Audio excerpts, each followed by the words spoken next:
Alors on mesure la circonférence de l'arbre à 1,40 m. Et après le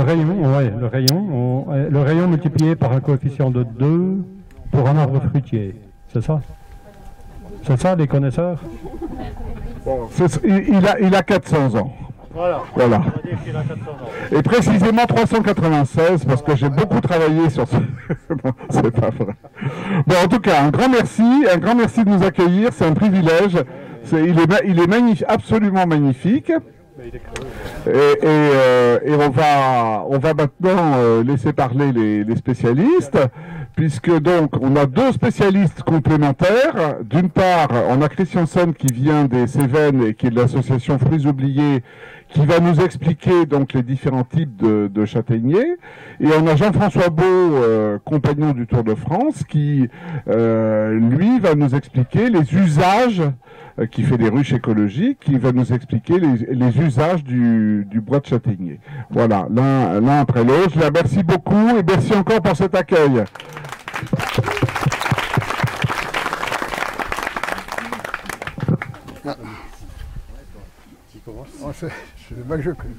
Je commençais, puisque l'usage, c'est plutôt à la fin. Alors on aura une petite démonstration qui va se passer là. Sur le bio. Sur le bio. Alors ne soyez pas trop autour du bio, parce que ça risque de... Voilà, faut pas mettre sa tête sur le bio. Donc, alors, bonjour. Donc moi je suis donc des Cévennes, et j'avais proposé à Alexandra et à Laurent de faire un... Puisque le thème, on avait appris dans l'année que le thème c'était le végétal, qu'il aurait été dommage de ne pas parler du végétal emblématique de la Corrèze, puisque c'est dans le logo du département, la feuille de châtaignier, c'est dans le logo du Limousin, donc il aurait été dommage de ne pas parler du châtaignier quand on parle des végétales dans ce département. Alors, je ne suis pas de Corrèze, donc ma connaissance sur les variétés du Limousin, et pour ceux qui s'intéressent, elle vient de ce document qui est un atlas des variétés de châtaigne du Limousin, où là il y a une description, il y a des descriptions de variétés zone par zone. On comprend bien que je connais mieux les variétés des Cévennes, puisque c'est de là que je viens.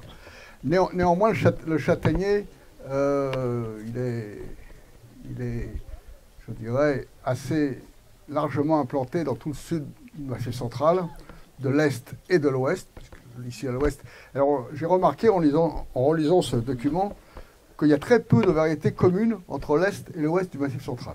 Nous on a plutôt des variétés qui viennent des Alpes et d'Italie, et vous d'autres variétés dont je ne connais pas l'origine, mais il y a uniquement une que je connais qui vient chez nous, qui est chez vous, Belle Épine, et une qui nous est commune, qui est le marron de Lyon. Alors, le marron de Lyon, parce qu'il a dû être très bien vendu sur Lyon, donc tout le monde le plantait. Donc, d'où vient le châtaignier? Alors, je précise, c'est une des essences, des espèces qui n'étaient pas forestières naturellement sur le continent, enfin, en métropole, sur le continent, qui vient donc beaucoup plus au sud. Le châtaignier est un méditerranéen, je ne dirais pas strict, mais il aime la chaleur, la tête et les pieds au frais. Donc il est, plus la chaleur, plus les marrons sont gros. Et si les pieds au frais, plus il y a de marrons. Mais il lui faut les deux. Donc, et j'ai regardé sur la carte, chez nous, il monte jusqu'à 800 mètres. En Corse, il monte jusqu'à 900 mètres. Chez nous, il monte jusqu'à 800 mètres. Ici, il ne dépasse pas les 600 mètres. Donc vous voyez que déjà le phénomène de chaleur a limité sa zone. Alors, donc, je répète, il n'est pas originaire de nos régions. Il a été introduit il y a très longtemps par les chasseurs-cueilleurs qui se déplaçaient avec leur nourriture et qui, le long de leur déplacement, semaient. Les chasseurs-cueilleurs étaient quand même ont des pratiques pré-agricoles, donc de semis sur les déplacements, et il a surtout été introduit par les Romains, puisque le châtaignier accompagne la vigne. Là où les Romains mettaient de la vigne, ils mettaient le châtaignier. Et c'est pour ça qu'il y a même du châtaignier en Bretagne. parce qu'il y a eu beaucoup de vignes en Bretagne, et le châtaignier a été remonté, ou en région parisienne, il suivait, alors la vigne, on en parlera tout à l'heure, mais parce que c'était les piquets de vigne. Les piquets, les échalas, suivant ce qu'on faisait, et la tonnellerie. Donc le châtaignier a accompagné la vigne à l'époque romaine. Première étape. Alors évidemment, à ce moment-là, uniquement des châtaigniers bois. Le châtaignier fruit a été répandu, fin du Moyen-Âge, 13e, ça dépend des régions. Chez nous, dans les Cévennes, 13e siècle, par les abbayes. Et là, c'était des vergers pour nourrir les habitants. Enfin, c'est là que les sélections ont commencé sur les variétés à fruits. Que de chaque région après a sélectionné. Donc on a eu plusieurs périodes d'introduction du châtaignier, et la dernière, c'est celle des abbayes pour les variétés à fruits. Alors, le châtaignier se décline en deux modes. Le mode verger, arbre greffé, et là on en a un. J'aurais tendance à dire que le bourrelet de greffe est quelque part là où je mets mon pied. Vous voyez, là. Là, ça, de toute façon, c'est à peu près. Là, le bourrelet de greffe serait là, de mon point de vue. Ben, là, vous voyez, regardez, ce petit bourrelet, là. Il est possible que ce soit ça. De toute façon, cet arbre est greffé, alors que ceux qui sont en face ne sont pas greffés. Alors, notre ami propriétaire n'en savait pas plus, mais il semble, j'aurais même tendance à dire à la forme du bois, que ce sont des hybrides, parce qu'il y a eu une troisième... Alors, on ne peut pas, dans peu de temps qu'il nous a imparti, de faire l'histoire complète des châtaigniers, mais il y a eu des maladies qui sont développées après les grandes guerres, parce que au moment des guerres, il y a beaucoup de déplacements de population et de matériel. Et les parasites et les maladies, elles se déplacent avec tout ça. Et donc, il y a eu pendant la Première Guerre mondiale, une première maladie, qui est la maladie de l'encre, qui est arrivée par les bois. Alors, je parle des bois de châtaigniers américains. Et à cette époque, on a commencé à introduire des hybrides résistants. Alors, des hybrides n'étaient pas américains, eux, c'était chinois et japonais. Donc, on a commencé à introduire des hybrides résistants.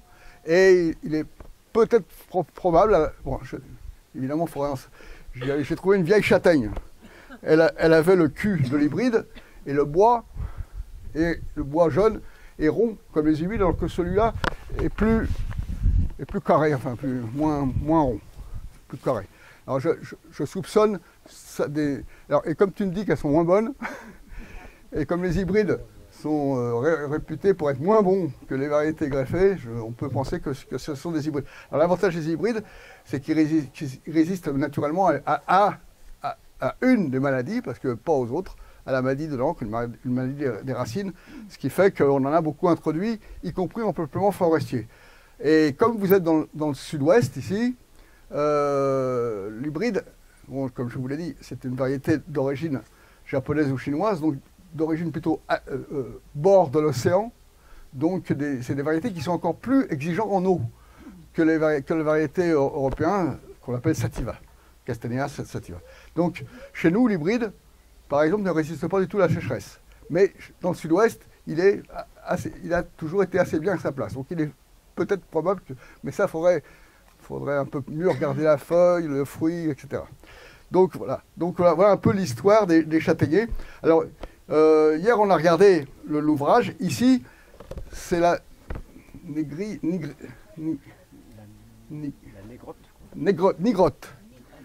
Est-ce que vous avez entendu la nigrotte? Non. Alors, ici, c'est la nigrotte. Il y a plusieurs variétés, mais dans cette zone, la plus connue en Corrèze, c'est la bourrue. Pour ceux qui connaissent, voilà, c'est la plus connue de Corrèze. Après, il y a plusieurs. Donc, alors, là, je vais maintenant parler de l'arbre. L'intérêt du châtaignier, alors vous savez qu'on l'a... J'ai vu d'ailleurs... Où est-ce que j'ai vu ça? Hier, j'ai vu une boutique bio. Ah, une boutique bio à Aurillac, peut-être, qui s'appelait l'Arbre à Pain. Ça existe, ça? Ah, c'est bien ça. Et c'est le nom du châtaignier. Puisque le châtaignier, le fruit du châtaignier, a cet grand avantage de remplacer dans l'alimentation humaine au niveau des glucides, c'est-à-dire de l'énergie, les céréales. Et c'est pour ça qu'on l'appelle l'arbre à pain. Là où vit le châtaignier, la culture de céréales n'est pas indispensable. Elle peut être utile, mais pas indispensable. Donc on peut se nourrir, et comme il a en plus des protéines, il est beaucoup plus un aliment complet que les céréales. Alors en plus, comme il est souvent, les variétés greffées sont sucrées, il a en plus des sucres rapides et des sucres lents. Ce qui est, bon, vous voyez, tous les avantages du châtaignier. Alors d'ailleurs, c'est une anecdote importante pour ce qui est de l'avenir de la châtaigneraie. Il y a eu plusieurs périodes historiques avec des révoltes paysannes importantes. Et il y en a eu, par exemple, en Corse, avec la République, Première République Corse. Et il y avait à ce moment-là, il y a eu les rois ont envoyé, enfin les gouvernements ont envoyé des experts pour voir ce qui se passait là-bas. Et leur constatation, c'est que ce qui faisait que les gens avaient trop de temps pour réfléchir et donc se révolter, c'est qu'ils avaient des récoltes faciles. Il suffisait d'attendre que les fruits tombent pour pouvoir avoir à manger toute l'année. Et était suggéré, et ça a été suggéré dans le Limousin, dans les Cévennes également, et en Corse, que pour cela, il fallait couper les châtaigniers pour obliger les paysans à semer du blé. Comme ça les occupait beaucoup plus, ils avaient moins de temps pour réfléchir. Et donc, les révoltes il y avait moins de possibilités de révolte parce qu'on avait plus de... Donc, on sait, enfin en tout cas, on sait aujourd'hui que les cultures pérennes des arbres sont beaucoup plus intéressantes au niveau des pratiques agricoles que les cultures annuelles qui demandent travail du sol, souvent des engrais, comme c'est une culture pérenne, va chercher son eau à la surface, alors que le châtaignier, là, il va le chercher à 3 à 4 mètres. Il va chercher des nutriments, des minéraux à très grande profondeur. Il constitue, avec ses feuilles, un humus qui permet d'avoir un sol de qualité à l'extérieur. Donc, c'est une production alimentaire qui demande très peu de ce qu'on appelle les intrants. Alors que ce soit les intrants pour faire des engrais ou les intrants pour du travail humain, du travail mécanique. Il n'y a pas de mécanisation, à part faucher l'herbe et ramasser les châtaignes. Alors donc, il y a le châtaignier est à la fois un arbre nourricier d'excellente qualité et en plus un arbre qui nourrit à moindre coût. C'est derrière un arbre de la sobriété énergétique. Donc on devrait oui, on devrait sans doute avoir une autre vision de ce verger de châtaignier qui est chez nous. Alors chez nous, on appelle ça une friche agricole. Hein, la châtaigneraie, 80 000 hectares, friche agricole, c'est-à-dire à l'abandon. Alors qu'on a un potentiel nutritionnel d'excellente qualité et avec un potentiel une nourriture de très bon marché. Alors, donc ça, c'est l'aspect de la culture de la châtaigne. On peut même rajouter que la châtaigne, qui ressemble, c'est un grain, qui donc se conserve très facilement. Il n'y a guère besoin... alors, je vais peut-être dire une bêtise, mais c'est pas très grave.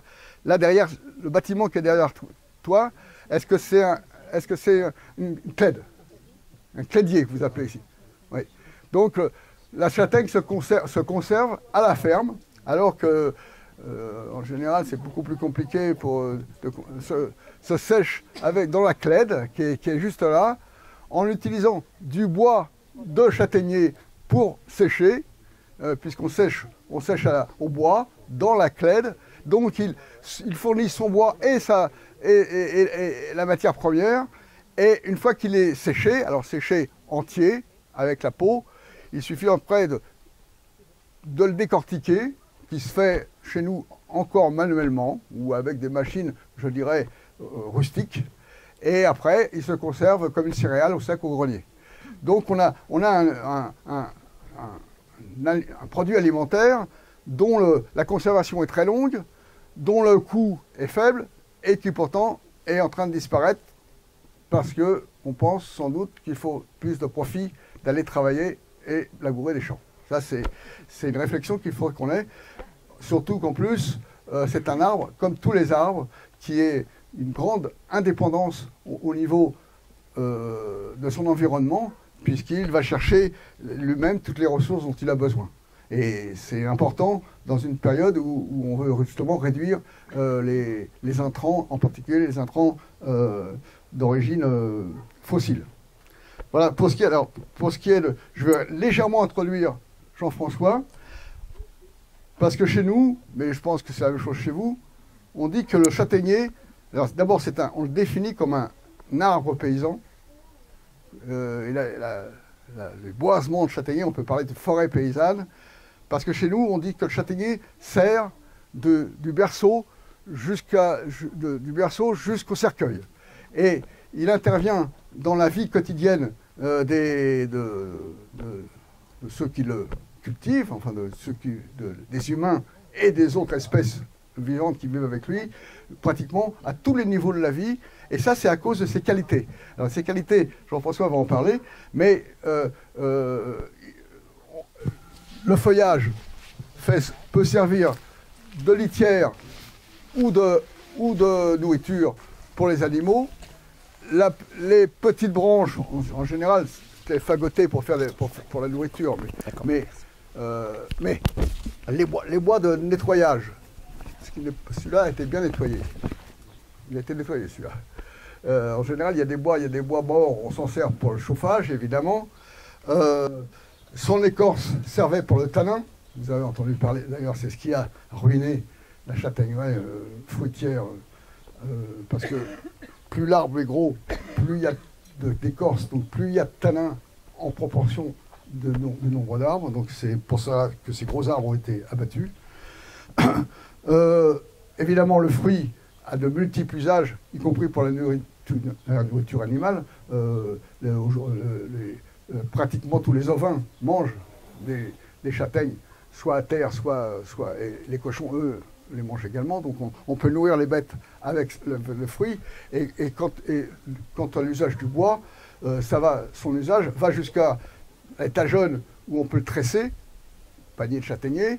Après, il y a les bois, les feuillards, c'est les bois qui sont refendus pour faire multiples usages. Après, il y a les échalas, les piquets, les bâtiments agricoles qui sont souvent faits en bois de châtaignier, évidemment les charpentes, évidemment les portes, évidemment les fenêtres, évidemment les planchers et les bardages. Bon, au revoir. Non, mais tu vas expliquer pourquoi. Moi je dis que voilà, je me contente de dire que le châtaignier a multiples usages, donc c'est pour introduire l'idée que dans la forêt, il mériterait de retrouver une vraie place forestière et non pas d'être en grand danger comme aujourd'hui, parce que un de ses avantages du châtaignier aussi, c'est sa capacité de repousse. C'est un bois qui rejette. Donc quand on coupe, on a des rejets très rapidement, et de très nombreux et en très grosse quantité. Donc cette capacité de rejeter intéresse beaucoup les marchands de biomasse,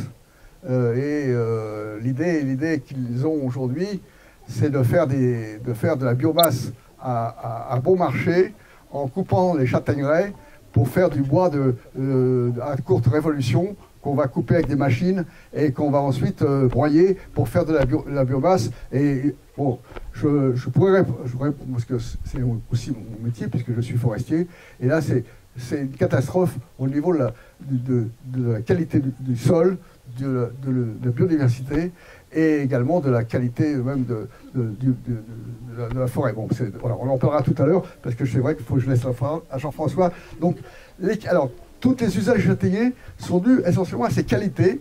À toi, Jean-François. Merci, Christian. Bonjour à tous. Donc moi, je suis menuisier depuis toujours. Je travaille le bois, et notamment le châtaignier. Et donc, comme vient de préciser, alors on est face à un magnifique spécimen de vieux châtaignier. Comme l'a précisé Christian, donc c'était un arbre à fruits. Donc dans ce type d'arbre, on ne peut que récolter les fruits. On ne peut pas faire du bois d'œuvre, on ne peut pas en tirer des planches ou quoi que ce soit, ou des poutres. Ce n'est pas l'usage, quoi. C'est pas un arbre approprié à cet usage. Alors autrement, le châtaignier, il est utilisé dans il a beaucoup de domaines d'utilisation, depuis le piquet de vigne, le piquet de clôture, jusque dans tout ce qui concerne, comme ça a déjà été dit, dans le bâtiment, tout ce qui est plancher, les volets, les portes, les fenêtres, etc. Les volets également. Et alors, l'avantage du châtaignier, c'est que ça a été dit aussi, c'est un bois à tanin. Et le tanin a une propriété chimique, il protège le bois contre la pourrissure, contre les bestioles, contre les parasites. Donc c'est pour ça qu'il est beaucoup utilisé en menuiserie, en couverture et en charpente. Et alors ce qu'il faut savoir aussi, c'est que le tanin corrode le métal. Le tanin, c'est vraiment très puissant. Donc les systèmes de fixation en couverture, par exemple, maintenant on met des clous en inox ou des clous galvanisés, parce qu'autrement, en quelques années, le tanin va bouffer le clou, la pointe, et l'ardoise ou le bardeau, éventuellement, ne tiendra pas, quoi. Alors en ce qui concerne les piquets de clôture, alors voilà, on exploite le châtaignier tout au long de sa croissance, suivant le diamètre que l'on veut obtenir. Les piquets de clôture sont en général pris dans des rondins d'une dizaine d'années, 10, 15, voire 20 ans maximum. On les utilise carrément en rond, ou alors s'ils sont un petit peu gros en diamètre, on les refend, parce que c'est un bois de fente, c'est un bois qui se fend très bien. On le verra tout à l'heure avec les bardeaux. Alors, dans la région, il se faisait aussi beaucoup de piquets de vigne, qu'on appelait carassonne, qui partaient sur les gabarres pour le vignoble bordelais.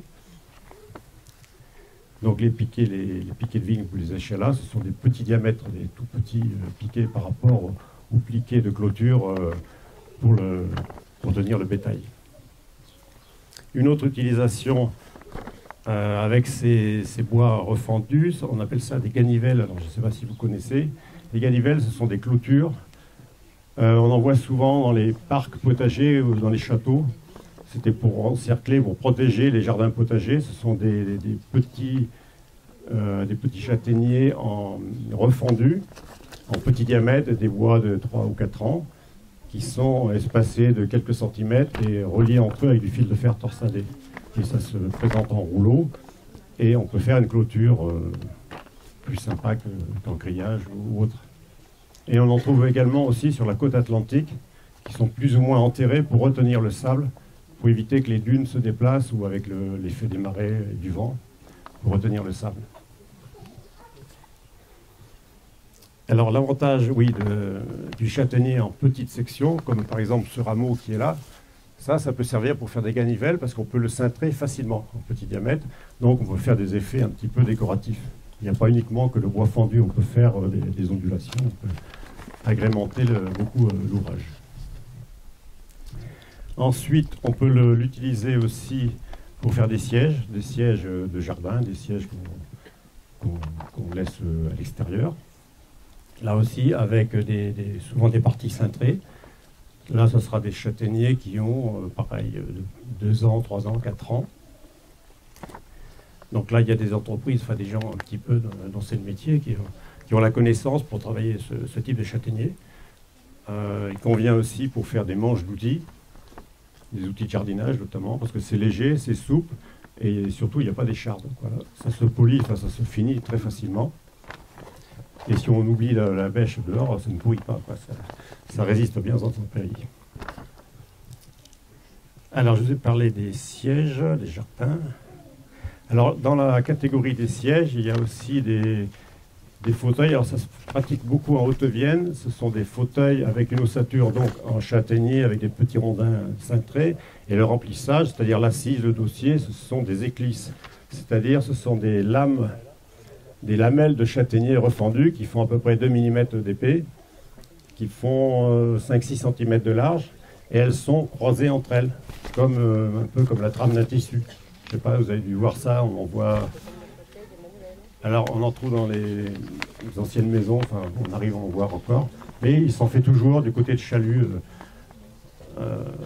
près de Limoges, quoi, en fait, qui est une région de châtaignier.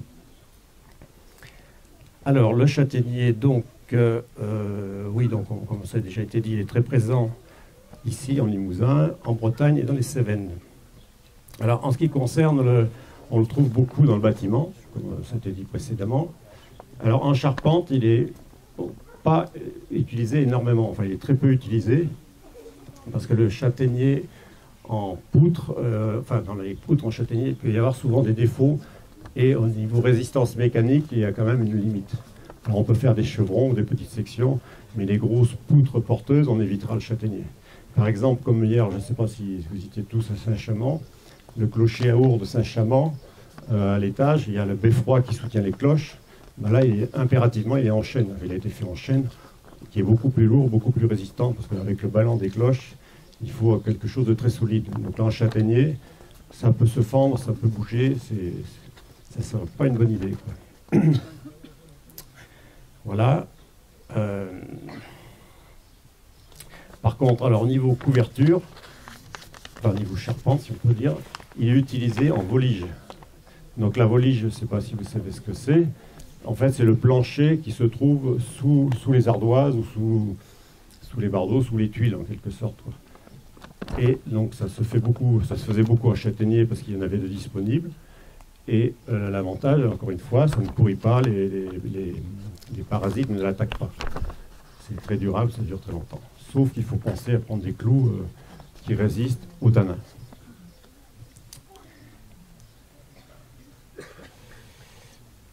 Oui, alors je voulais parler des maladies du châtaignier. C'est pas facile.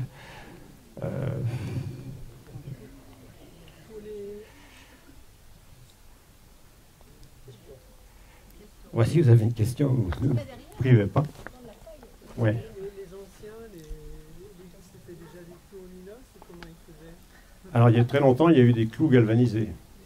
Et à une époque, par exemple, à Tourne-Lauze, il était chevillé avec des chevilles en bois. Des chevilles, justement, en châtaignier. Ils sont fendus à la main, parce que ça se travaille très bien, vous allez voir tout à l'heure. C'est un bois de fente. Après l'inox, bon, ça fait pas mal d'années que ça existe, mais ça ne date pas des Moyen-Âge, bien évidemment.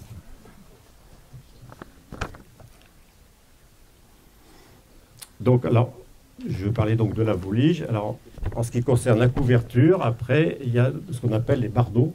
Donc là, les bardeaux, ce sont des tuiles en bois. Alors, j'en ai fait un ou deux. Vous pouvez vous les faire passer, si vous voulez. Si vous voulez regarder.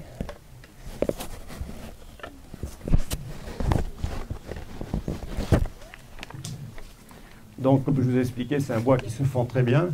Donc, le bardeau, en général, fait une trentaine de centimètres. En gros, il y en avait 3 dans 1 mètre, enfin 30 ou 33 centimètres.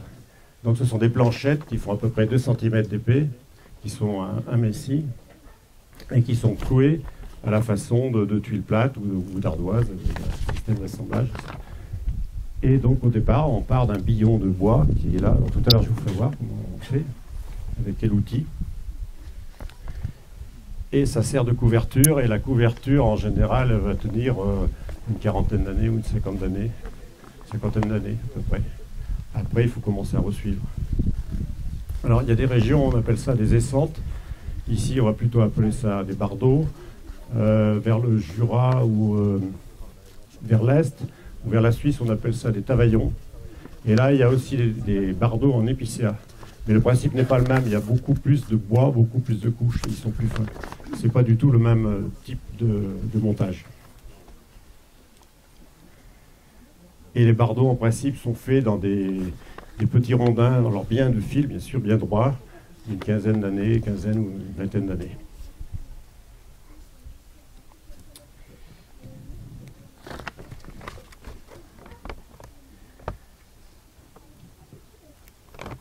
Alors, je ne sais pas si vous avez vu les toitures en bardeaux. C'est assez caractéristique. On en trouve à Trégnac. Au Puy du Tour, la cabane gauloise, elle est couverte en bardeaux. Bon, là, je ne sais pas s'ils ont été sciés ou fendus, parce qu'ils ont pas mal, ils ont vieilli quand même. Mais bon, c'est un exemple. On en trouve en Charente aussi. Enfin, on en trouve un peu partout. En fait, ici, quand on regarde bien, c'est souvent quand même sur des monuments un peu prestigieux, quoi, sur des châteaux, des chapelles, parce que le prix revient quand même assez élevé, parce que c'est fait à la main. Il y a quand même des fondeuses hydrauliques, mais il y a toujours une partie de finition à la main. Donc automatiquement, avec la main-d'œuvre, il y a une incidence sur le prix de revient. Ensuite, donc, dans l'utilisation dans le bâtiment, alors on peut le trouver dans une maison, on peut trouver des volets en châtaignier. Donc les volets en châtaignier, ça c'est la Rolls des volets, parce que même si vous ne mettez ni peinture ni rien, je pense qu'il peut tenir une centaine d'années. C'est pratiquement increvable, quoi. Ça résiste très bien. Si le châtaignier n'est pas en contact avec la terre, il ne pourrit pas. Si au départ le bois est de qualité, s'il n'y a pas trop de défauts, s'il n'est pas fondu, etc. Ensuite, on va trouver tout ce qui est parquet et plancher. Alors j'ai une lame de parquet.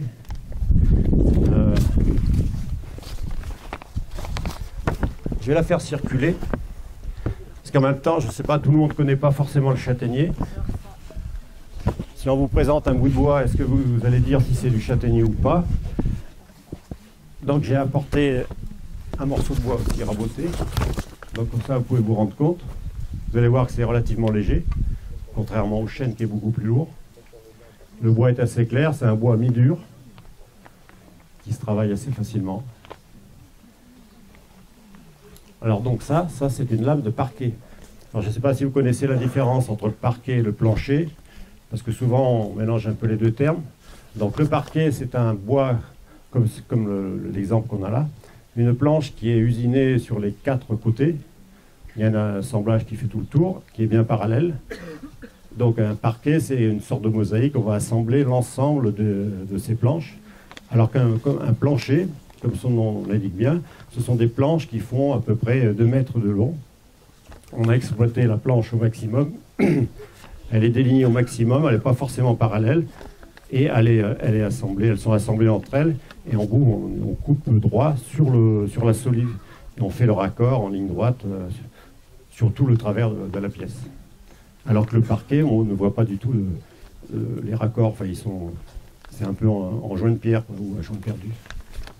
Le plancher peut avoir des largeurs différentes. Oui. L'intérêt d'un plancher, enfin maintenant on appelle ça un plancher à l'ancienne, moi j'en ai fait pas mal. C'est plus esthétique si toutes les planches, enfin si les planches ont différentes largeurs. Les planches qui vont être, on appelle ça en queue de billard, qui ne sont pas parallèles. Après, il y en aura une étroite, après une moyenne ou une très large. Bon, après en largeur, quand on passe les 30 cm, ça commence à faire. Parce qu'après, il peut y avoir du retrait. S'il y a une fenêtre de toit qui donne du soleil, ça va chauffer, enfin, ça va faire travailler le bois, quoi. Mais quand on commence à avoir des planches d'une vingtaine de centimètres, ça commence à faire un beau plancher, quoi. Voilà. Ce que je voulais préciser, c'est qu'en couverture, par exemple dans la région, dans le Poitou, on utilisait parce qu'on exploitait vraiment le bois complètement, des tout petits rondins de châtaignier qui étaient refondus pour faire la bolige. Donc on les appelle ça des clins. Et ce sont des petits demi-rondins qui sont cloués les uns derrière les autres pour après poser la tuile. Enfin là, ce sont des tuiles. Et on en trouve encore dans des vieux bâtiments. Bon, ça se fait plus. Un petit peu en monument historique, ça se fait encore. Quand on veut conserver l'aspect d'origine. Voilà. Les bardeaux, oui, j'en ai parlé. Donc, vous voyez qu'il y a beaucoup d'utilisation. On peut faire, bien sûr, du meuble. On peut faire, donc, comme on disait tout à l'heure, du berceau jusqu'à la fin. On peut faire des meubles. En Bretagne, vous avez beaucoup de lits, les lits clos, les fameux lits clos qui sont toujours en châtaignier. Il y a des châtaigniers à disposition. On peut faire des coffres, on peut faire des armoires, des buffets, des tables et des bancs. Et on peut faire aussi des escaliers. Éventuellement des fenêtres, des portes d'entrée, j'en ai fait aussi. Après, la difficulté, c'est un peu le problème actuellement, c'est de trouver du bois sec suffisamment épais et de qualité pour faire de la menuiserie. Ça devient de plus en plus rare parce que la matière première n'est plus suffisamment bien exploitée, quoi. Il y a des taillés pour faire des piquets ou faire de la pâte à papier, mais il faut que ça soit du rendement. On ne prend pas le temps d'élaguer les arbres, de sélectionner des belles billes pour faire du sciage. Ça, c'est de plus en plus rare. Voilà. Donc, alors, je voulais revenir sur les... Alors, je ne sais pas si les morceaux de planche ont circulé, si vous avez bien vu ce que c'était que du châtaignier. Tu t'approvisionnes localement, Jean-François? Alors, oui, du temps où il y avait encore des scieries, ça devient compliqué. Et bon, maintenant je suis en retraite, mais c'est vrai qu'à une époque, j'en passais énormément de châtaigniers, mais sur Albussac, il y avait une scierie qui... Monsieur Breuil, là, qui... Bon, lui, il y a longtemps qu'il a arrêté, mais il avait des stocks assez importants. Et moi, j'en passais régulièrement, quoi, plein camion, quoi. Mais, et c'était encore du bois sélectionné, séché naturellement à l'air. Ils stockaient ça dans un pré séché à l'air, mais non pas passé au séchoir. Et ouais, comme ça se faisait dans le temps, quoi. Après, il faut être patient, il ne faut pas vouloir... il faut aussi anticiper les chantiers. Si on a un plancher à faire, moi, ça m'est arrivé de rentrer le bois 2 ans à l'avance, en sachant. Bon, j'avais des clients patients. Sachant quand même que le châtaignier est un arbre qui a une croissance rapide. Hein. Rapide, oui. Ce qui explique qu'il est facile, ce qui explique pourquoi il se fend facilement, parce que justement, il y a des cernes assez larges. Une croissance rapide, et on dit que c'est un bois qui réagit bien à l'entretien, à la sylviculture. C'est-à-dire que donc on peut avoir assez si on fait une vraie sylviculture des châtaigniers et non pas un abandon, on peut avoir à partir d'un taillis, d'un jeune peuplement, souvent du taillis, on peut rapidement faire ce qu'on appelle nous alors il y a différentes méthodes, mais on peut à partir d'un taillis arriver à ce qu'on appelle une futaie sur souche. Et dans tous les âges de développement de la futaie sur souche, on a des usages du châtaignier. Et par ici, qui est différent de chez nous, parce que chez nous, on n'avait pas l'usage du tout parquet. Oui. Dans le sud-ouest, on a un usage parquet, c'est-à-dire que, donc, taillis châtaignier, ou jeune peuplement à partir de semis, les premières années, comme dit Jean-François, des piquets, des échalas, des choses de petit diamètre. Et après, dès qu'ils ont un diamètre de 20-25, on commence à faire des éclaircies, là, pour faire du parquet. Et jusqu'à... Alors, souvent, on arrêtait assez rapidement. Ouais. On allait jusqu'à le petit sciage. Alors que chez nous, dans les Cévennes, cette pratique-là n'est pas connue, mais même, je dirais, même pas voulu volontairement, elle n'est pas connue. Et donc, c'est plutôt, nous, du bois pour faire de la charpente ou de la menuiserie. Et donc, chez nous, toutes les charpentes sont châtaigniers, et toutes les pièces de charpente. Mais on peut faire du bois de charpente en châtaignier à 40 ans. Avec un chêne, ça sera beaucoup plus long. Avec du bois sélectionné, quand même. Oui, du bois sélectionné. C'est là du bois qui a été éclairci au bon moment, voire élagué pour éviter d'avoir des gros nœuds qui sont, comme tu l'as dit, un point de faiblesse dans les charpentes. Et dans ce cas de figure, le châtaignier réagit très bien à l'entretien. Il réagit dans le sens où il va faire des produits de qualité. Alors que le bois de chêne, même si ça reste un produit de qualité, ça va beaucoup moins vite. Donc le châtaignier est très bien adapté pour ce qu'on peut appeler l'usage paysan, d'une autonomie à la ferme, de façon à avoir à sa disposition des produits dont on aura en permanence le besoin. Et ça, pour moi, c'est essentiel de la sylviculture. Le reste, c'est de la rente, c'est de la spéculation, et ça n'a pas beaucoup d'intérêt. Alors, comme je disais tout à l'heure, donc ça pousse rapidement, c'est pour ça qu'on exploitait en partant de la CP, quoi, qui repart. Et donc, à une époque, même ici, il y a eu beaucoup dans la région, il y avait beaucoup de scieries, de petites scieries, de parqueteries, qui fabriquaient donc ces fameux parquets et même du lambris. Donc le lambris, c'était pris dans des rondins, des petits, vraiment dans les branches, enfin des branches de qualité. Et ça n'existe plus, enfin on n'en trouve plus. Enfin, on peut en trouver, mais alors c'est fait industriellement et ça vaut beaucoup plus cher, quoi. Et c'est quand même dommage. Après, l'industrialisation a vraiment pris le marché, quoi. J'avais commencé tout à l'heure par rapport à, enfin, je ne sais pas si c'est une maladie ou autre, mais on voit bien que même quand on coupe à pied sur des souches de châtaignier, généralement avant, ils repoussaient des piquets droits et tout ça, et que ça fait des années. Alors, des années où apparemment, je ne sais pas si ça s'appelle le champ. Il y a le Cynips aussi qui fait des dégâts. Maladie, mais il se roule vite et on a du mal à couver. On voit bien, moi je suis sur la vallée de Dordogne, vers Dordogne, et j'en parle parlait même du côté d'Albusac, alors qu'ils avaient des beaux châtaigniers avant, ça commence aussi... Alors il y a quand même des dégâts qui sont faits aussi avec ces fameuses abatteuses qui coupent à 40 cm du sol. Et là, le pied va repartir, mais le rameau qui va repartir, il part pas de la racine. Et en fait, il est voué à mourir dans les quelques années parce qu'il n'est pas suffisamment alimenté. Quand c'était coupé à la main, à pied, il coupait vraiment le plus ras possible. Et là, ça repartait vraiment de la souche. Et là, les bois étaient plus costauds. Chez nous, on a cette pratique hein, du taillis, puisqu'on part en fait du verger, donc on ne parle pas de boisement de châtaignier. Alors c'est une autre technique si on parle d'un boisement de châtaignier, mais enfin on va pas tout. On n'a qu'une heure. Hein. Mais si on parle du taillis, chez nous c'était encore pire que ce que tu es en train de dire.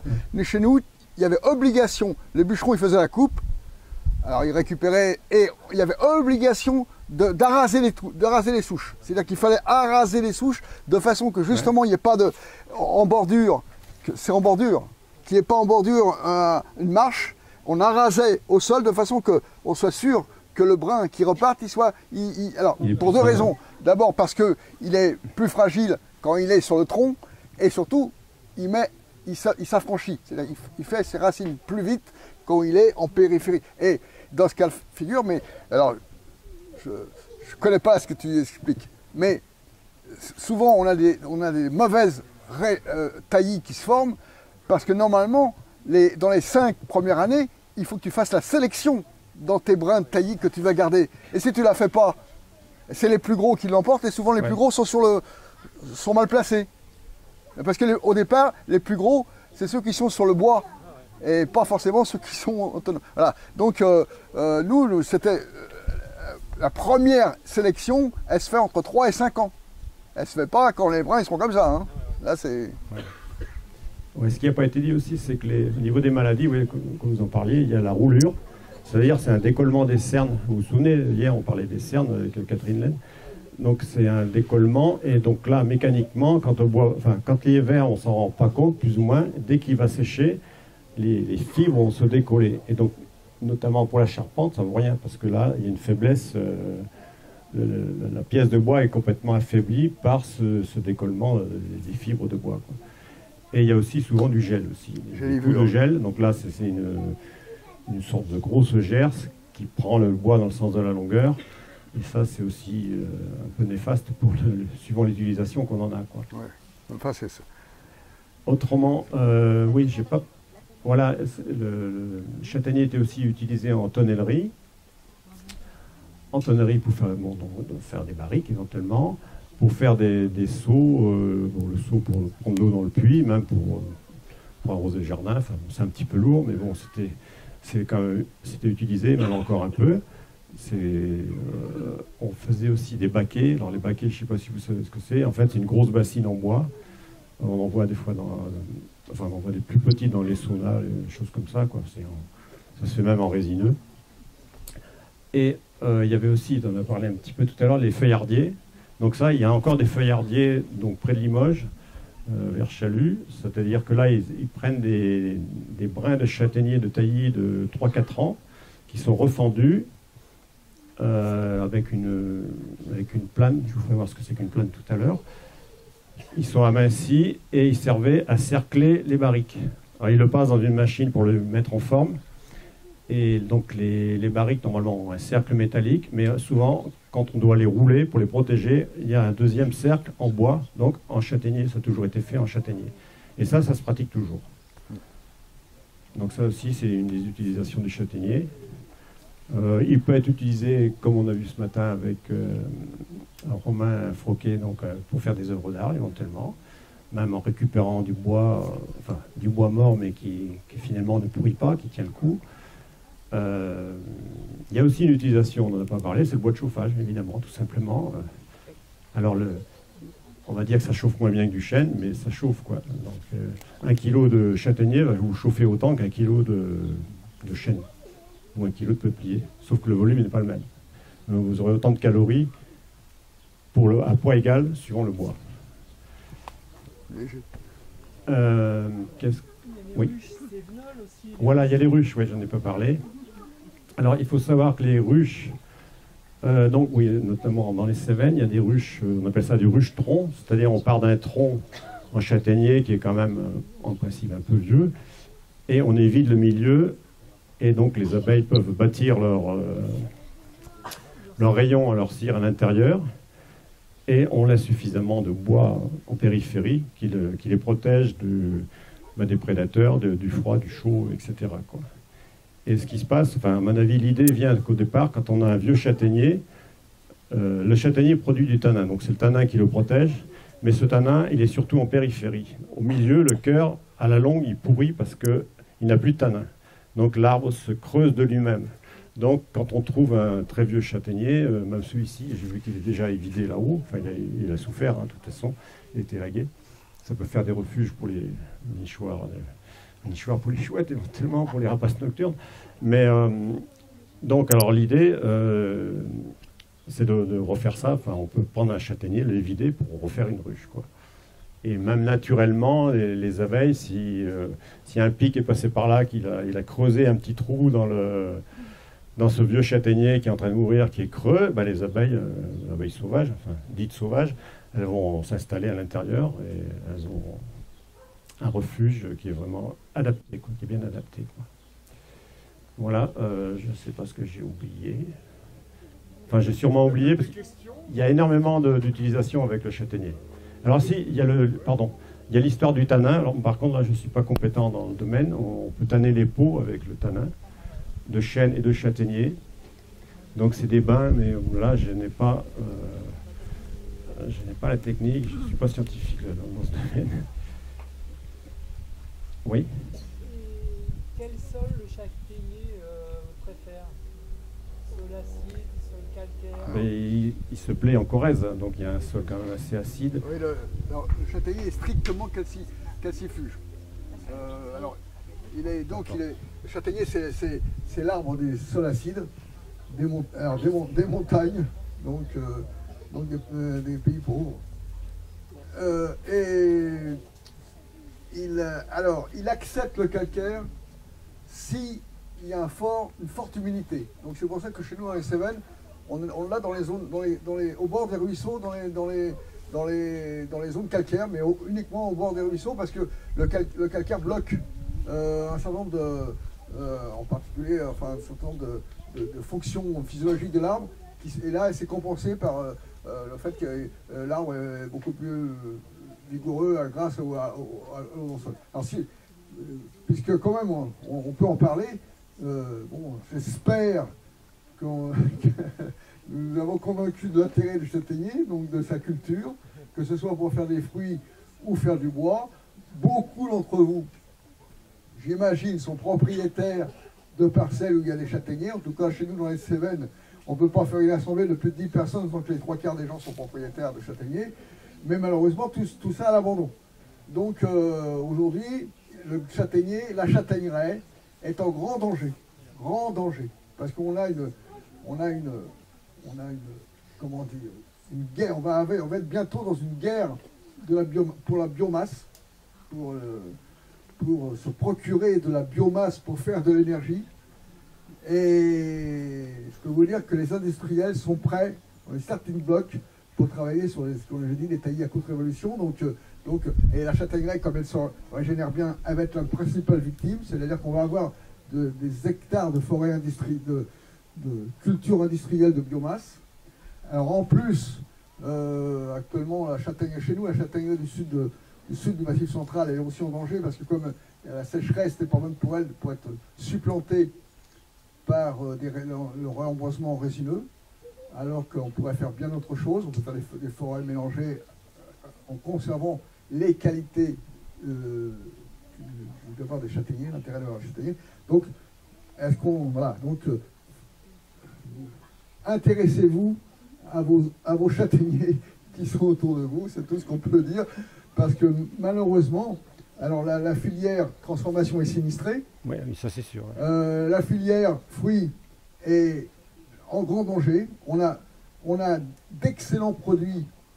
Ce qui va manquer, en tout cas dans les Cévennes, ce qui va manquer, ce n'est pas les gens qui transforment, c'est l'approvisionnement en fruits.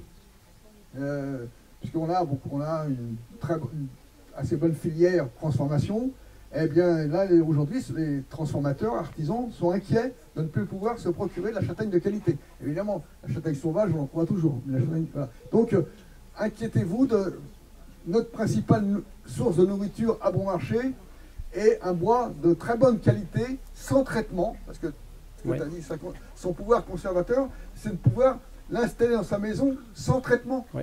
Alors que les 9/10 du bois industriel que vous installez, dans la mesure en plus où c'est les petits diamètres qui coupent, etc. Ouais. Enfin, on va pas revenir sur la sylviculture d'aujourd'hui. C'est des bois qui sont obligatoirement traités parce qu'ils n'ont aucune capacité de conservation. Donc alors, il y a l'acacia qui est également comme ça, le chêne aussi.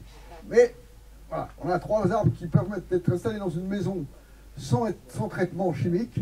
Ça serait dommage de continuer à mettre des bois chez soi, des bois qui sont tous traités et tous qui empoisonnent l'atmosphère. Oui, parce que tous les résineux utilisés dans le bâtiment, il y a obligation, ils doivent être traités. C'est obligatoire. C'est obligatoire, on ne peut plus poser un bout de bois s'il n'est pas traité. Traité classe 2. Classe 2, c'est uniquement par trempage. Après, il y a classe 4, classe 3, classe 4, c'est par imprégnation sous vide, c'est pour des bois vraiment soumis aux intempéries.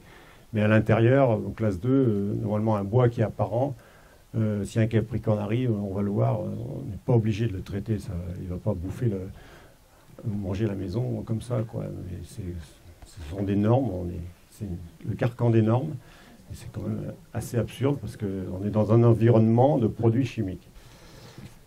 J'ai oublié une précision, une utilisation aussi du châtaignier, c'est en mytiliculture. Je ne sais pas si vous connaissez la moule de Bouchot. Le Bouchot, c'est un espèce de gros piquet qui est enfoui dans la mer pour cultiver les moules. Et la plupart sont en châtaignier, parce que totalement immergé ne pourrit pas. Il y en a en acacia, je crois aussi, mais il y en a beaucoup en châtaignier. Donc ce châtaignier est très vertueux, il a beaucoup d'utilisation. Ah pardon, oui. Lorsqu'on a des jeunes châtaigniers, est-ce qu'on peut les greffer sur place directement? Alors, oui, c'est un pied franc qu'il faudrait avoir. Je vais laisser Christian répondre, parce que c'est lui le spécialiste. Oui, quand tu as des... Alors, quand tu dis que tu as des pieds, ça veut dire que c'est des semis naturels. Ouais. Parce que parler des bardeaux. tu peux greffer il y a 2 types de porte-greffes. Il y a le semi naturel, Oui, d'accord, moi je vais abréger. et les rejets de souche. Quand tu coupes une souche, tu as énormément de rejets, tu sélectionnes les mieux placés, et tu peux faire sur une souche 4 ou 5 porte-greffes, et tu greffes, et là, quand tu fais une greffe sur rejet de souche, je dirais en 5 ans, tu as des châtaignes. Sur du semis, c'est un peu moins rapide. Mais tu peux évidemment greffer sur place. Il faut abréger. Ce qu'il faut, c'est se procurer des bonnes variétés. Voilà. Certainement ce qu'on a autour de nous. Là, on a au-dessus de notre tête. Donc, vous avez une source de greffons ici. Voilà. À la nuit, il faudra venir la nuit. Mais on peut... alors, moi, je dis... Alors, sans rentrer dans le détail, je dirais je recommande la greffe sur place et non pas la plantation. Parce que...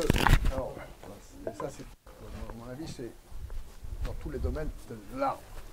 Parce que le système racinaire n'est pas le même, ne réagit pas. Donc, et aujourd'hui, en plus, alors, dans le sud-ouest, il y a des lois et qui ne sont pas toujours bonnes, donc il faut des fois les changer. Donc, il y a obligation, comme il y a obligation de traiter les bois quand tu fais des bâtiments, il y a obligation de quelqu'un qui te vendra des arbres greffés. Tu seras obligé de les avoir greffés sur des porte-greffes hybrides. Parce que pour résistance à l'encre. Chez nous, le porte-greffe hybride ne résiste pas à la sécheresse. Donc c'est une catastrophe de porter sur un porte-greffe hybride. Donc il faudrait mieux porter sur franc, mais ça t'as pas le droit. Alors la seule chose que tu peux faire, c'est greffer toi-même sur tes propres arbres que tu as chez toi. Et moi je recommande de greffer. Alors, si tu as du semis, c'est formidable, parce que là tu as une vigueur qui va être extraordinaire, qui va durer longtemps, ou tu as des rejets de souche, et tu as une vigueur qui va durer longtemps, parce que je peux te dire que lui il a 400 ans, mais peut-être sa racine, elle en a 200 ans de plus, parce qu'il peut être greffé sur un greffé, tu sais, voilà. Donc un greffé sur rejet de souche, c'est des châtaignes assurées dans les 5 ans après. Non, dans les. Oui, non, pas 5 ans, 3 ans après la greffe. Moi, je greffe en couronne. Hein. Donc, un greffe en couronne, c'est sur les rejets qui vont comme ça. Donc, mais tu as les châtaignes au bout de 3 ans. Et toi, si tu faisais de la greffe, alors tu greffais sur le semis, tu feras de la greffe en fente, il faudra peut-être attendre un peu plus longtemps. Mais tu auras une vigueur extraordinaire. Et comme il n'est pas mort, ça veut dire qu'il a résisté à l'encre. Donc, tu peux penser qu'il va encore résister. Si je coupe un châtaignier, j'aurai une souche, rejet de souche, je greffe, et c'est forcément sur place. C'est en place de l'ancien châtaignier. Ce que craint le châtaignier, parce qu'à cause du tanin et puis sa capacité aussi de reprise des racines, il a un système racinaire qui est fragile. C'est pas, il y a des autres arbres, au contraire, tu les jettes par terre, ils reprennent tout seuls, lui, c'est un système. Et donc, ce qu'il va craindre, c'est la transplantation. Même si c'est ta meilleure variété de chez toi, il va craindre la transplantation. D'abord parce que tu vas couper le pivot forcément, parce que tu vas faire une blessure, et là, s'il y a de l'encre, elle va s'engouffrer là-dedans, et puis en fait, la cicatrisation. On a des soucis à la greffe du châtaignier, parce que j'ai de l'encre, et donc la cicatrisation se fait mal. Alors en plus, il y a une autre maladie qu'on n'en a pas parlé, parce que c'est pas le boulet qui est l'endossia, c'est un autre, là c'est un chancre aérien, et non pas un chancre racinaire. Alors là, la greffe, bon, voilà. Mais faut... Oui, parce qu'on va avoir un final extrêmement dangereux. Vous savez, c'est comme dans la piste aux étoiles jadis. On va déplacer le bio. Jean-François tente de ne pas se blesser et il tente de ne pas vous envoyer des éclats dans la figure. On ne fait que passer. Donc c'est, vous savez, il y a un roulement de tambour. Ah oui. C'est comme on dit dans un mot savant, l'acmé de cette heure. Et après, on prendra des forces pour ceux qui veulent, qui n'ont pas pris auprès des glaces artisanales bio délicieuses qui sont là, pour les personnes qui veulent, et on ira au lac de Fête. Allez, je te laisse pour ce... Oui, comme tout à l'heure je parlais des bardeaux, c'est pour ça qu'on a apporté un petit peu de matériel. Je voulais vous expliquer comment on débite les bardeaux. Alors, vous vous souvenez hier avec Catherine Laine, elle vous a expliqué les cernes, vous vous souvenez, le libère, le cambium, tout ça, c'est enregistré, j'espère. Donc, le principe de la fente du châtaignier, c'est d'être rayonnant, c'est-à-dire on va le fendre en passant par le cœur. Et alors, pour fendre, donc le but c'est de sortir des bardeaux, c'est-à-dire des petites planchettes, comme on a vu tout à l'heure. On a un outil manuel qui s'appelle un départoir. Donc cet outil, alors il y en a des petits, il y en a des plus grands, suivant la taille du billon en question, et on manipule ça, enfin on l'utilise avec un maillet. Celui-ci il est vieux, il est abîmé, mais enfin bon, ça marche encore. Et alors tout à l'heure je vous parlais aussi de la plane. Quand on a fondu le bardeau, donc il est quand même brut, il est plus ou moins parallèle. Donc après il y a un autre appareil que je n'ai pas ici, sur lequel on coince ce bardeau, et à l'aide de la plane, alors la plane c'est ça, c'est un outil tranchant,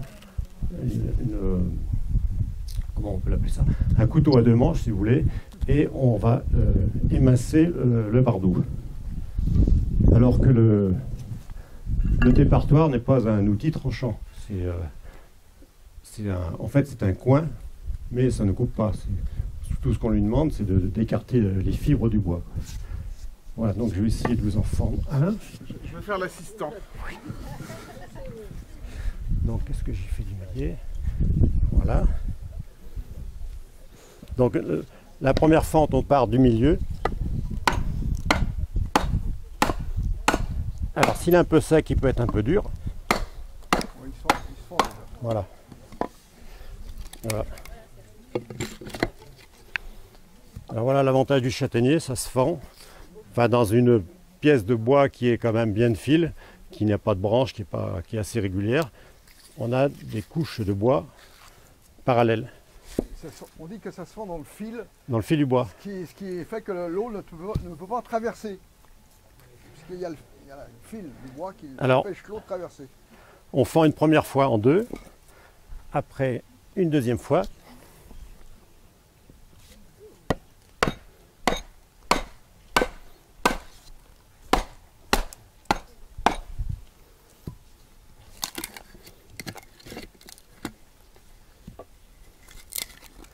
Et ensuite, les bardeaux, on va les prendre parallèles aux deux fentes qu'on vient de faire pour que le fil du bois soit perpendiculaire. On appelle ça... Ah oui. Je te le tiens.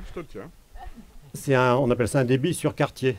Il faut toujours que le fil du bois soit perpendiculaire à la face, ce qui fait que le bois ne travaille pas, beaucoup moins, il va moins se déformer. C'est le même débit que pour les mérins pour faire les douves de barrique. En plus, ça permet une meilleure étanchéité au niveau du bois et ces bardeaux vont rester droits aux intempéries, au soleil, etc. Ils ne vont pas travailler, ça ne va pas se relever, ça va rester bien plaqué entre eux. C'est la seule condition pour que dans le temps, la tenue soit correcte. Voilà, donc après, alors là je peux prendre le plus petit.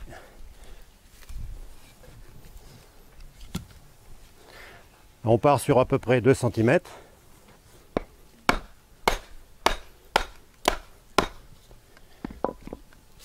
Voilà, et là je me suis fait avoir. J'ai pas fait dépasser l'outil. Prends le marteau pour finir peut-être. Ah. Le marteau. Non, bon, je ne vais pas taper dessus. Ah. Voilà. Alors vous voyez là, le fil est un peu... Il y a un tout petit nœud et ça suffit pour faire dévier les fibres. Donc ça c'est quand même rattrapable avec la plane. On élimine tous ces défauts, on va le remettre droit. En même temps on reprend le champ, on les met légèrement en faux parallèle. Ils sont un peu plus étroits sur la pointe forcément. Et éventuellement en bas on peut aussi faire un petit chanfrein ou faire un motif, enfin on peut l'agrémenter. Quand vous étiez chez les compagnons, c'était le châtaignier qui se travaillait le plus ou pour le faire le chef-d'œuvre? Alors, après ça c'est le métier de couvreur, moi je suis menuisier, donc, mais j'ai pas vu de...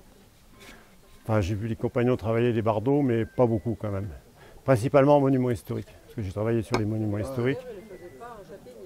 Ça peut arriver, si, ils peuvent avoir une couverture. Mais après il y aura... Le chef-d'œuvre, c'est un travail assez complexe. À mon avis, en même temps, il y a souvent de la zinguerie ou du cuivre. Il y a plusieurs matériaux à travailler, à réaliser. Après, il peut y avoir une toiture, comment dire, un petit peu, ou une toiture en oignon, si vous voyez ce que je veux dire, alambiquée, un peu comme les clochers un peu russes. Il y a vraiment une grosse difficulté pour faire un travail de compagnon. Ici, c'est principalement des pentes droites classiques, ou avec des lucarnes. Voilà, donc je ne sais pas si j'en fais un autre.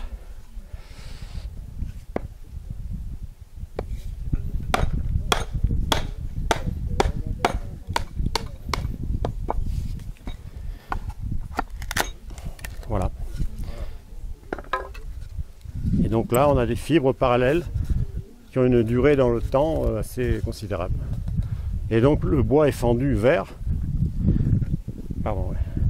Le bois est fendu vert parce que d'une part ça se fend beaucoup plus facilement. S'il est sec, et c'est quand même physiquement c'est beaucoup plus fatigant, plus dur. Et donc après en faible épaisseur, il va sécher très vite. Et il finira de sécher sur le toit, c'est pas un problème. Et alors, donc, il y a encore une entreprise dans la Creuse, à Bénévent-l'Abbaye, l'entreprise Richard, qui fabrique uniquement des bardeaux, qui en fait, donc il y a quand même des fondeuses hydrauliques, mais qui en sort tous les jours, principalement pour les monuments historiques. Ils en ont mis sur Mont-Saint-Michel, ils en mettent un petit peu partout en France, et même en Europe. Alors, petite remarque quand même, tout à l'heure Jean-François a dit que le bardeau c'était cher, mais vous voyez que la mise en œuvre d'un bardeau, c'est pas très cher. Un billot, ouais. 2 lames, une massette. C'est cher quand on y met de l'énergie extérieure. Mais si on met l'énergie humaine, ça n'est pas cher. C'est-à-dire que depuis que les URSAF sont passés par là, c'est là. C'est ce qui l'a rendu cher. Voilà. Mais c'est le matériau, c'est l'autonomie énergétique. Ouais. Là, tu es en pleine autonomie. Ah ben voilà. Ouais, il faut nourrir Jean-François. Non, mais dans le temps, avec peu de matériel, le bio, on fait ça dans un vieux tronc, un départoir, c'est quand même pas très sophistiqué comme outil. Avec un minimum d'outils, on peut construire une maison avec une hache, une scie, une plane, un banc à planer. Alors, oui, ça se fait là. Voilà, on se débrouille, quoi. Très bien. Voilà, Bah, écoute, donc je pense que j'ai à peu près fait le tour. Donc je ne sais pas si vous avez d'autres questions concernant le châtaignier. Vous êtes Non. libre quel jour? J'ai pas compris. Pour aller travailler. il est à la retraite, et puis il travaille beaucoup avec nous, on le protège, et il est en train de refaire entièrement sa maison. Donc... Voilà. Bon, merci beaucoup en tout cas, bravo à tous les deux. Je regarderai tous les châtaigniers de la même manière. Si vous voulez récupérer des bardeaux, il n'y a pas de problème. Ouais. Très bien. En souvenir de l'histoire de passage. Si vous voulez des glaces, allez-y. Et puis on va donc au lac de Fête. Suivi là. Merci.